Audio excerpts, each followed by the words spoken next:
Hey, what's up, everybody? How you doing on this snowy Texas day? I am enjoying the weather. It's wonderful. We don't get this very often, and I'm really enjoying it. It's turned into it was ice. Obviously, that first layer that hits the ground always turns into ice, and it's been snowing so much for the past 2 days. It's actually like powdery, nice. Like, what is this, Montana? That's what it looks like outside. It's crazy. But equally beautiful. You know, we like I said, we don't get this very often. Last time it snowed, well, I guess that was what they were calling Snowmageddon, when all the power shut out. Luckily, I believe from what I'm hearing, there's a lot fewer people with power out. But still sucks to not have the power. Hopefully you have a gas stove to heat the house and cook food. Or if not, hopefully you have wood. You're just going to have to go outside. I don't even know if you could cook outside in this. It's actually, you'd have to have some kind of if the snow just keeps falling like this, it would just put out the fire, wouldn't it? How does that work? I don't know. Maybe like a griddle or something. You'd have to start the flame and then lay a griddle over the top so the flame can just keep going. There's a way to do it. I don't know. I've never, we don't experience this much. So what I'm doing to keep warm, I sort of did the same thing I did last week, a little bit of rum in my coffee with cream. But this week I don't have the espresso. This is just the stock coffee, which isn't bad. It's not my favorite, but why I chose it over the Starbucks, I mean, you can probably guess the reason. I'm not paying $8 for the same size container for Starbucks when I can get a $4 container of the same size of stock. I mean, Starbucks coffee, let me be completely honest, is not that good. I'm not saying it's bad. I'm just saying it's not worth what they think it's worth. You know what I mean? So therefore, I won't pay it. So anyways, let's go ahead and have our first sip. If you got them, drink them. Bottoms up. Cheers.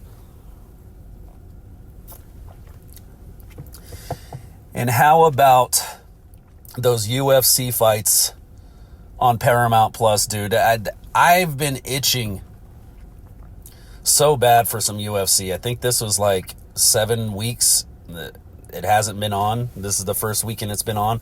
Obviously, they did their last event last year. They need some time to reset. They just got, the partnership with Paramount Plus. But yeah, dude, it was a great event, man. Let's go ahead and start from the top down. The Pimblett Gaethje fight. And, yeah, I just gotta, I gotta give respect to both of the guys. I know, Patty, he has his personality, comes in what some might perceive to be cocky into the fight. But it's weird, man. It's like we love those personalities and hate them at the same time for some reason. But it's like, if you're doing that, if you're fighting for a living, UFC or otherwise, you have to believe you're the best. I've never heard someone win the belt and be like, yeah, I'm all right. You know what I mean? You have to assume, with all the work you're putting in, you're one of the greatest. You know what I mean? You can't half-ass this shit. So, yeah, of course, naturally, Pimblett's, confident in his skills. Gaethje, a battle-tested warrior. And it made for an epic fight, man. It was great. I learned 2 things in that fight, just, about these fighters is, Gaethje, as they kept alluding to on the broadcast, has been in these wars before. You know what I mean? He's not afraid to get hit. Actually, I kind of like what they were saying about Gaethje is he plans on getting hit. He just plans on hitting you harder. You know what I mean? He's going to feel your touch and then he's going to, come full force after you, which I think is, it turns everything on its head. Everybody wants to be the Bruce Lee and imagine, you'll never get hit. I don't have to worry about them because I'll never get hit and I'll be able to hit them. And it's that's just not reality. You know what I mean? Everybody's going to get hit. If you're Bruce Lee, if you're Muhammad Ali, if you're Mike Tyson, everybody gets hit. You're in a fight. You know what I mean? You got a guy on the other side, once again, who believes he is the best, not you. So with that said, I love the mentality that Gaethje uses to turn that whole thing on its head. It's like, yeah, I know I'm going to get hit. I'm prepared to get hit. And I have to hit harder. And so, yeah, I learned, experience, obviously, in the UFC just makes so much difference. And Gaethje knew what he was capable of, man. He came out swinging from the first opening bell the entire time. I mean, haymakers the entire time. And you can see him breathing heavy and stuff, but it's like the second round, you're thinking he's going to slow down. The third round, you're thinking he's going to slow down. The fourth, this dude did not slow down. He looked to be the fresher fighter. You know, obviously, Gaethje was inflicting damage on Pimblett, which made him look less fresh. But, yeah, dude, he just marched him down the entire time, swinging for the fences, and he just didn't lose the steam. Like I said, you could see him breathing heavy. It's not like it was easy. I'm just saying, like, he didn't lose, the power on those punches the whole time. And the second thing I learned about Paddy Pimblett, not only do I like him, for what he's accomplished, and he is so young, but I can't believe what a chin that guy has. I can't believe he stood up to those shots that Gaethje was throwing, and just, there was probably 3 or 4 times in that fight where anybody else, or mostly anybody else, would have been out on the ground, like from Gaethje punching him. And Paddy just kept getting up, finding his way to his feet, and marching forward and taking the punishment and trying to give out punishment. Dude, it was an epic fight, man. It was an epic fight. I'm so, like, there were so many times I'm just, like, jumping up and down in the living room, like, thinking, oh shit, he's about to knock Paddy out, and Paddy just keeps coming back, which is even, like, more impressive. And yeah, dude, it was what a hell of a way. I mean, if you're a Paramount Plus exec or a Paramount exec, you're like, holy shit. That was awesome. That was so entertaining. It was super entertaining. They put a great product together. The whole card through was awesome. And so Gaethje wins that one. He wins the belt. But yeah, I mean, what a war, what a battle. And I was honestly thinking, Paddy, he started with the right strategy, man. He started hacking at the legs of Gaethje, like, early on in the fight. And I'm thinking, dude, if he keeps that up, he's not even going to have to punch him right now. Like, he can just keep, dancing around, kicking him in the legs. By the 4th or the 5th round, Gaethje's going to be fucked. He's not going to be able to move. And, that was not the case at all.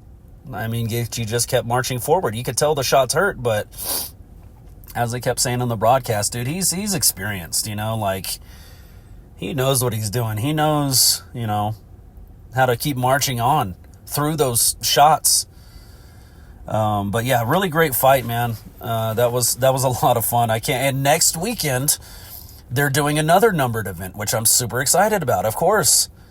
Who was the fight before that? O'Malley versus Yadong. I'm going to be honest in this one, and I like Sean O'Malley. I don't think Sean O'Malley won that fight. That was the only controversial fight that I saw. And it wasn't like, disgustingly one-sided. Like, they both put up a good fight.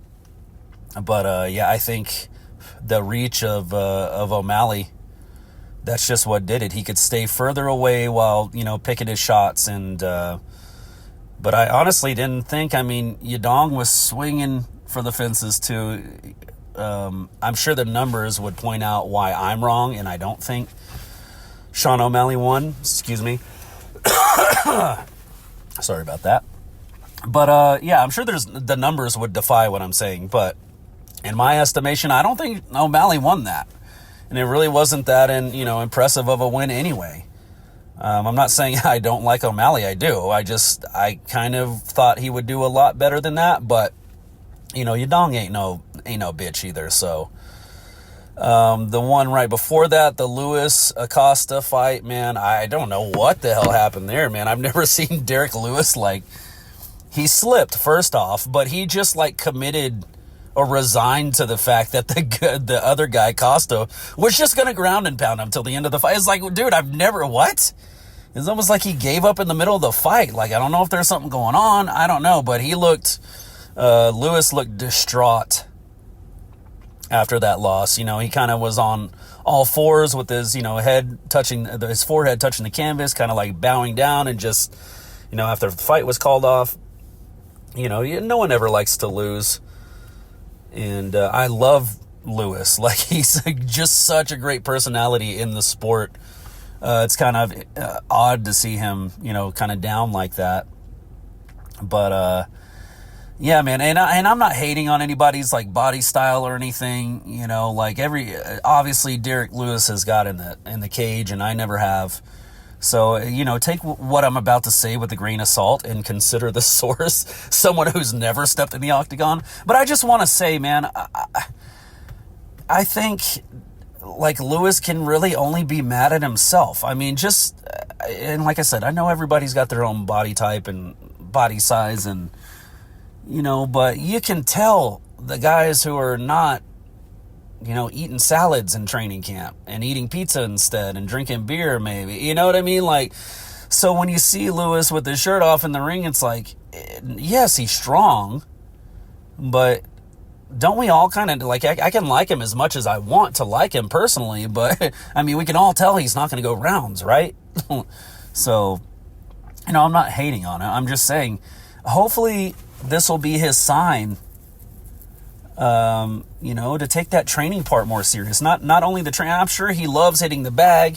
I'm sure he loves sparring. I'm sure he loves doing the groundwork, but you got to do the last thing of it, which is, not carry so much extra weight around to make you tired throughout the fight.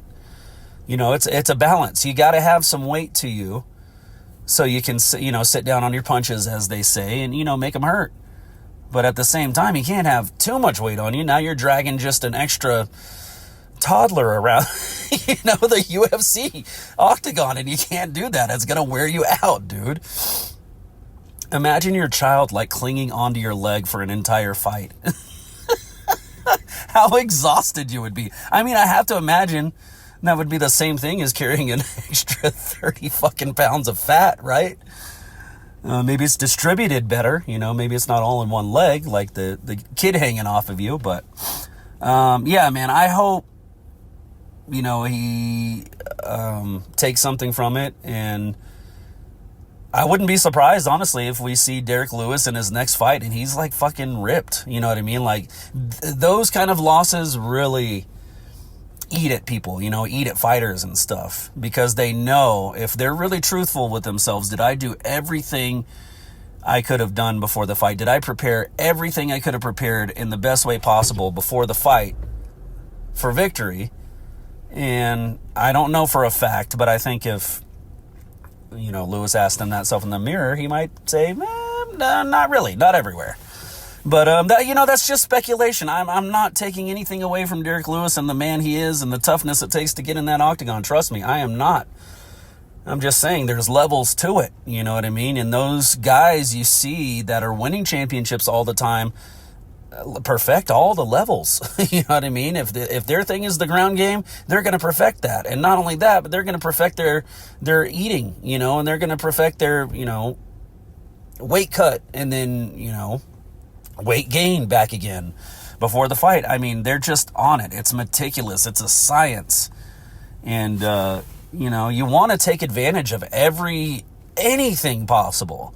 If that's trimming down 15 to 20 pounds, then that's an advantage. You know what I mean? Like, that's more fight the other guy's going to have to put up to put you out. Those are like barriers. So anyways, great set of fights. I loved it. Let's see. Oh, yeah, I got to mention the Silva-Allen fight, the featherweight, John Silva and Arnold Allen. You could tell in that fight, it was maybe the second round, maybe third round, where, it was at the end of the second round, I'm pretty sure, where the bell rung and the two dudes were just standing there, ready to throw again. And obviously the ref puts his arm in the middle and be like round over. And then Silva just stands there like mean mugging, what's his name? Allen. And Allen doesn't like it. And Allen's like trying to give him a 5 at the end of the round, like, hey, good round. And Silva's just like, mad dogging him. And so Allen like pushes him, and the ref's like, oh, whoa, hey, round's over, whatever. But after that point, dude, Allen was not having any part of Silva trying to be nice to him. Until the end of the fight, they did, embrace, and, Silva got a little emotional, but he was being so fucking disrespectful in there, dude. That was one of the things, not, Allen's trying to say, good fight. But here's the weird thing about it, is they'd been cool. They'd touched gloves at the beginning of the first round. I think they might have even touched gloves, at the end of the first round. Get through, obviously, beginning of the second round, touch gloves again like everything's cool. And at the end of the second round, Silva's going to stand there and, just like stare at him like he's going to kill him.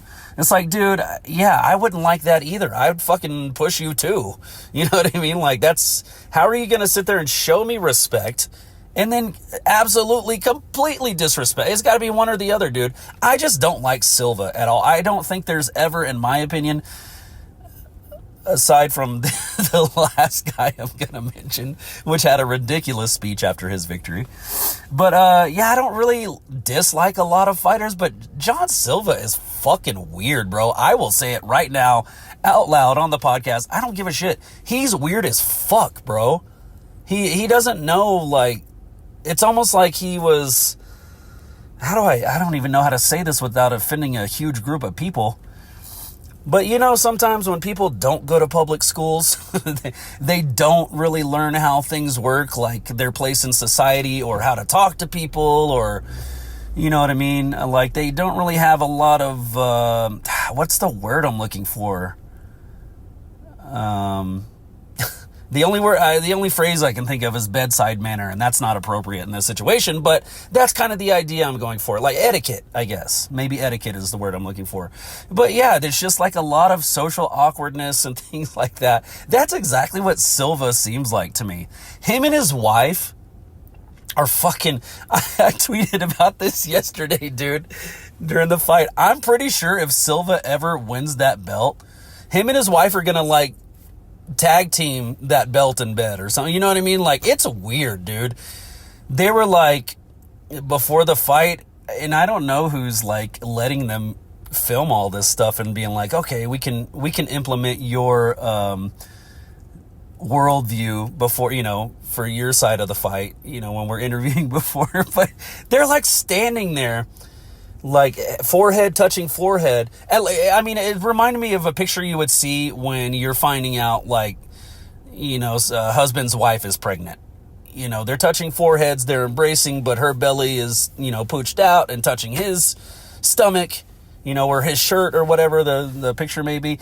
That's what they were doing with, like, the UFC belt. I was like, this is fucking weird, bro. Like, and this isn't the first, like, I've kind of was thinking the last time I watched Silva fight, I was thinking, they're just doing this for show, and it's probably just something funny they're doing this time. But it's like, no, they're that way, like, the entire time. The way they're like, he's like taking off his shirt, and he's like hugging his coaches and stuff. The way they're staring at each other, him and his wife, is like as if they were planning, like, on murdering someone right after the fight. It's fucking creepy, bro. I don't know how else to put it, but something is off there. I don't know. Silva gives me the weirdest vibes. And then, like I said, like, he was wondering why Allen was pissed at him. It's like, because you showed me respect the first 2 rounds, and then you disrespected me at the end of the second round. And then at the end of the fight, Allen was on his, like, all fours, trying to get up.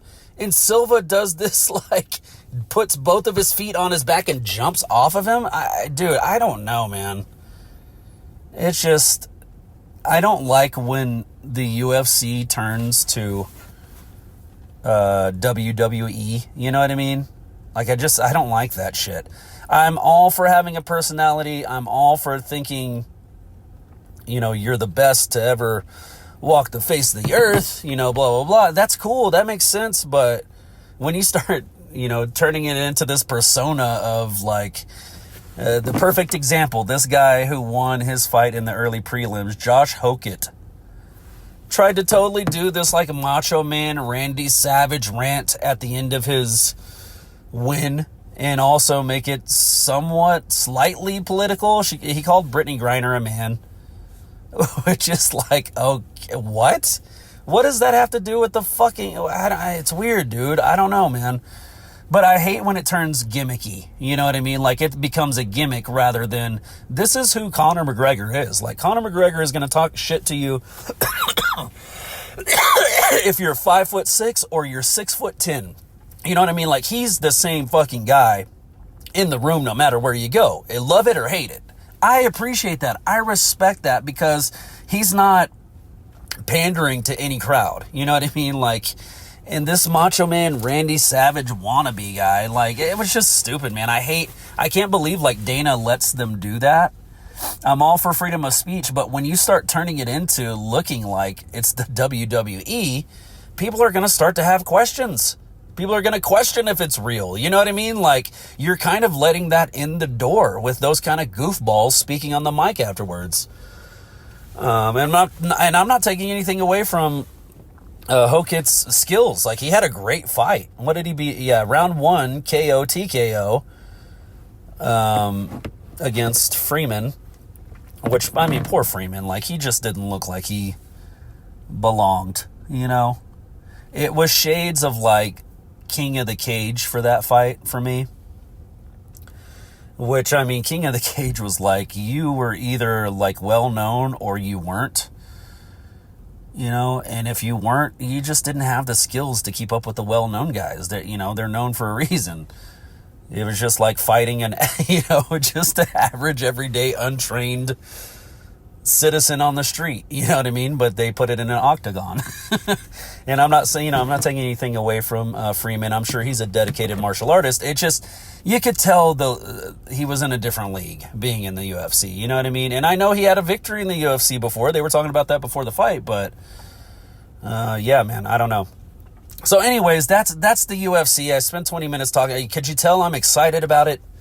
By how long I talked about it? Could you tell? Super excited, man. I can't believe there's another numbered event next weekend. I think it's Diego Lopez next weekend. This is like the second match between him and who knows how to say his name. But anyways, enough UFC. Let's go ahead and have another sip. Cheers, everybody. Ooh, this is frothy. So, moving on. Are you guys excited as I am for the big upcoming bowl game? I'm super excited, man. I try to watch it every year. You know, it's super, you know, it's family friendly. That's what I love about it too. It's super family friendly. It's easy watching, you know, you don't really even have to think too much. You just kind of watch, enjoy, spend time with your family or friends who came over, and it's a good time. And of course, I'm not talking about the Super Bowl. I'm talking about the Puppy Bowl. I'm super excited for the Puppy Bowl this year with the halftime show of, you know, probably kittens or something. But, yeah, I'm more interested in the Puppy Bowl than I am the NFL. So, that's what I'll be watching this year. I just don't care about the NFL, you know, currently. It's changing too much. It's got too much controversy. It's got, you know, like I said, if the NBA is going through it with the whole gambling thing, you know, NFL's next. And I wouldn't be surprised if UFC, you know, is thrown in there eventually too. But I just, you know, I feel like out of those three I mentioned, there's some that are fixed more than others. And when you start, you know, betting on things and there's a lot more money involved and people stand to win a lot more or lose a lot more, people start doing corrupt shit. We're human. Like, I'm not stupid. We know how it works. We've seen it throughout history. You get a little bit of power and you start abusing it. You can't help it. It's like I always make this reference, the Lord of the Rings. Humans were not allowed to carry the ring because they were too tempted by its power. They could not wear it. You know what I mean? So obviously they couldn't let a human carry the ring to be destroyed. They had to give it to, you know, the Hobbit, who's pure of heart and, you know, that whole thing. But yeah, that's just what money does. It changes things. It starts influencing people in different ways. And, a perfect example, just a movie that even points this out, is something like Snatch, where, they keep employing this pikey, Brad Pitt, to fight in these unsanctioned boxing bouts, but he keeps winning. But the reason he keeps winning is, he knows he's tough as shit. He's going to beat this guy bad, and they're going to collect a big purse or a big sum of money because they put their money on him, So even a small-scale movie version like that, something that wouldn't be known, obviously, since it's underground. I mean, it happens, dude. It's going to happen. It's not... I don't think it's something that can be stopped. I mean, unless you make the punishment... I don't know. What did they do to Pete Rose? They didn't let him in the Hall of Fame, right? I don't know if that's enough to deter people. They'd be like, fuck the Hall of Fame. I'm a millionaire. But anyways, so yeah,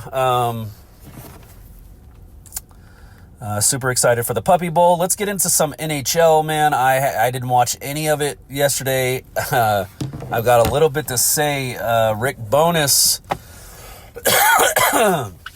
My Stars went up to Columbus, and Ricky B, Revenge of Ricky B. They beat my Dallas Stars. I'm actually super excited for Columbus all of a sudden. I've been saying all year how I want to watch the Jets, and I've caught literally 2 games all season because my focus has been on other teams that I wasn't expecting, like the Mammoth. I was not expecting to watching the Mammoth as much as I am this season.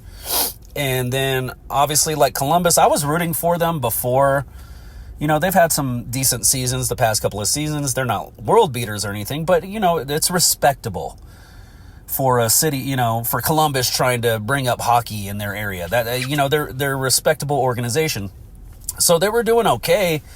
And then Rick Bowness comes in, and I think they've won 4 and lost 1 under him so far.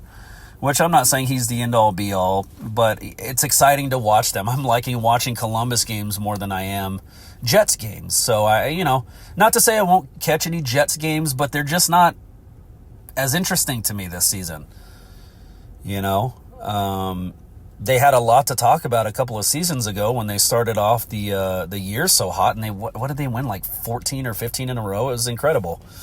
But, not to say I don't like the Jets. I'm watching less of them already, only for the fact that it's been replaced. Who scored the hat trick? Marchment, former Dallas Stars. Marchment scores the hat trick for Columbus last night. It's those are the kind of little side stories that just give me life. You know what I mean? Not only was Marchment a Dallas Star, but he was loved here. Was he the best player? Absolutely not. Absolutely not. But it's nice. It's not that I wish him bad things, it's nice to see him doing his thing there in Columbus and scoring the hat trick last night, and his teammates are holding up the pucks for him, and he's smiling. Dude, it's awesome. You love to see that for, someone I perceive to be a genuinely good person. Whether he's a, Connor McDavid style player or not. I just perceive him to be a pretty good dude, fun to watch, and I'm happy for him. So, yeah, he gets that hat trick. What are the other going-ons? I'm not even going to go over the last week of games here, but I'll give you yesterday. Oilers over the Caps in OT. Panthers over the Wild in OT. That puts the Wild 1 point in front of my Stars with that OT loss, but having played one more game. So if my Stars can win their next game in regulation, we're back in second place again. Kings over the Blues. 5-4 after the Stars just beat the Blues, I think the night before. Monty is really struggling over there in St. Louis. He looks frustrated behind the bench. I don't know. I always perceive Monty to be, a good coach. So I don't know what the deal is there. I don't know what needs to change in St. Louis to make them better. The Red Wings over the Jets, 5-1. Hurricanes over the Senators. The Lightning over the Blue Jackets over the Lightning, 8-5. Now, what strings did Ricky B pull? What was the last game? That's a great question, honestly. If I could get Siri to be that specific. What's the last game Columbus Blue Jackets scored 8 goals in a single game? I bet it goes back a couple of years. I would almost guarantee it goes back a couple of years, but I could be wrong. Yeah, we have our good nights, right? Bruins over the Canadians 4-3. Mammoth over the Predators 5-2. Lindy Ruff and those tenacious Sabres shut out Patrick Waugh and the Screaming Islanders 5-0. I just came up. I think we should modify the Islanders' name to the Screaming Islanders. I love that. Yeah, Sabres now. To take you to some Sabres hockey here, which I am absolutely interested in. And I think what they were saying on the broadcast a few nights back, I can't remember who they were playing, is absolutely correct. Like, the players and the management and even the excuse me, even the fans believe they have good players and a good team. They just can't accomplish anything, and hopefully, this is going to turn things around. They got that new GM, and ever since then, they've just been on this crazy tear. I think that's when they went on their 10-game winning streak that tied the franchise record. So there was one more important thing I had to tell you guys. Some sort of stat that happened during the, I think it was the Avalanche game, and I definitely want to shout it out because, hockey players' accomplishments and stuff. Oh, I love Robertson saying that every goal he scores is for his cats. And I said this before with the Team USA. It clearly is a club, and you ain't in it. To have Brady Tkachuk on there and Matthew Tkachuk, the brothers, is like, Robertson's better than both of them. I'm sorry. But he is. He could replace both of them, but he won't because, like I said, it's the buddy-buddy club. Which is bullshit. Is it because he looks Asian? Be honest. Whoever's picking for the Team USA. Is it because Robertson looks Asian? Because that's very racial, and I don't like that. They would never come out and say that. Let's see. Oh, yeah, McBain got in a fight with Juleson of the Philadelphia Flyers. McBain just absolutely pounded him. What was the stat I was looking for? There was something crazy that happened.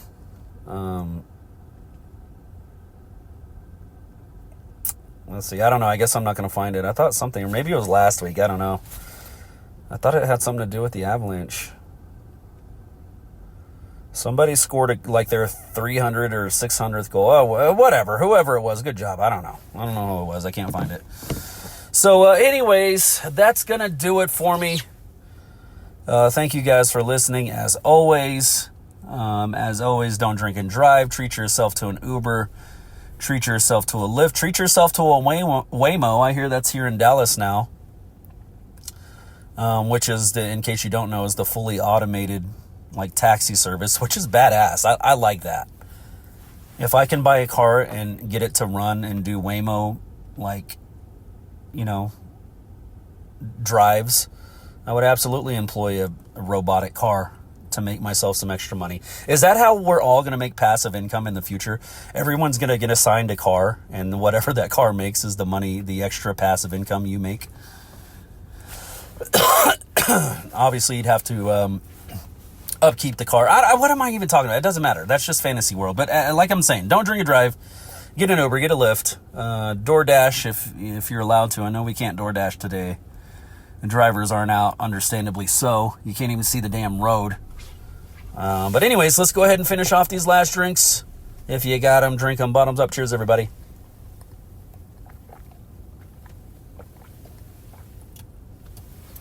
All right.